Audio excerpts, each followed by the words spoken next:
2018 was a horrible year, according to a lot of people, and this sentiment is totally understandable. From ever-growing, deepening divides between political factions in America to widespread suffering around the world, whether man-made or the wrath of Mother Nature. But as the year comes to an end, all this darkness is all the more reason to acknowledge all the wonderful things that also happened. So here's proof that 2018 was not a total loss. A huge effort to clean up the massive Pacific garbage patch finally commenced, and the young Dutch millennial who started the effort is also working to get companies to help recycle the plastic they collect back into their products. The World Index on Charitable Giving, which tracks people's donations, volunteer efforts, and assistance to strangers, reported that according to the most recent data covering 2013 to 2017, in developed countries, people gave an increased amount of money, and in 2017, all around the world, an increased number of people volunteered or helped people they didn't know. A perfect example of this is the Cajun Navy, which for years has been volunteering to rescue people during hurricanes, risking their lives to help those in need. They continued their efforts this year, with no government compelling them to.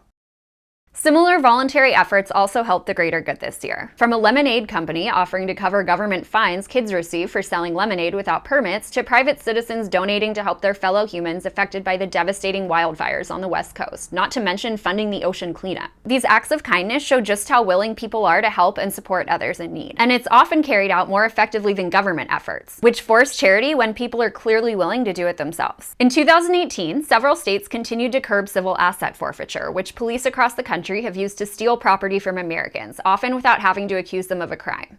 According to the legal advocacy organization Institute for Justice, this year New Hampshire, Wyoming, Tennessee, and Washington, D.C. tightened police's ability to engage in this unconstitutional practice, and the city of Philadelphia reformed its program and agreed to pay reparations back to the victims. Cannabis keeps winning. More states and governments around the world move to legalize weed, whether recreational or medical, chipping away at the ridiculous war on a plant. Even the FDA backed down this year, approving a non-psychoactive CBD medicine. While it's produced by a large pharmaceutical company demonstrating corporatism's continued power, Congress also just legalized industrial hemp, which had been unjustifiably banned for decades. In a similar vein, illegal substances that have shown promise in treating mental health issues like anxiety and depression made further progress against the failed war on drugs in 2018. Psilocybin received breakthrough medical status in treating depression from the FDA this year, and MDMA continued to make headway on the path to medicinal use. Considering the harmful effects and questionable efficacy of pharmaceuticals in treating these difficult conditions, it's undeniably a win for people, including veterans, to have better options. Oregon may even put mushrooms on the ballot in the near future, as more and more people start to realize the government should not be throwing nonviolent people in cages for victimless crimes. The rate of extreme poverty around the world continued to decline in 2018, according to the most recent data. And though the rate of decline has slowed, this is still a sign of improvement for some of the world's most vulnerable and struggling populations. In 2018, entrepreneurs and scientists made further progress in the development of lab-grown meat. And while some may cringe at the thought of it, the technology has the potential to solve many of the problems caused by factory farming, from environmental destruction to the suffering of millions of animals. These new products will soon be available to consumers. Amid the many scandals plaguing social media giants like Facebook, many users are exploring other options that provide better security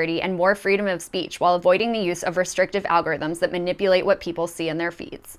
The world's worst humanitarian crisis, the suffering of the people of Yemen at the hands of the Saudi regime's coalition, which has long been emboldened by U.S. support in weapons, finally started to receive the attention and scrutiny it deserves. Though this is many years overdue, it's better late than never. The Senate passed a resolution to end support for the inhumane slaughter, and though the House slipped a resolution to enable perpetual war into the Farm Bill, the same one that legalized hemp, the public's awareness of the situation in Yemen is inarguably heightened, and that's a good thing. Just recently, President Trump announced his intention to withdraw troops from Syria and Afghanistan. Scaling back the U.S. empire is necessary, whether or not you hate Donald Trump and whether or not he follows through on his promises, considering his consistent militaristic rhetoric. But if you find yourself opposing this decision because you're convinced the man can't do anything right, ask yourself how you might react if a president you like were in power and made the same decision. Peace is good, whatever Trump's motives, and so is not killing innocent people. After almost 2 decades of American adventurism in the Middle East, it's clear it doesn't work. It's true that there were many heartbreaking developments in 2018, people continued to struggle, and governments continued to be plagued with corruption and violence. But humanity always pushes on, and in 2018, the heart, inspiration, and ingenuity of the human spirit continued to thrive. So happy New Year, guys, and best wishes for an even better 2019 with more peace, more progress, more prosperity, more community, and more human connection.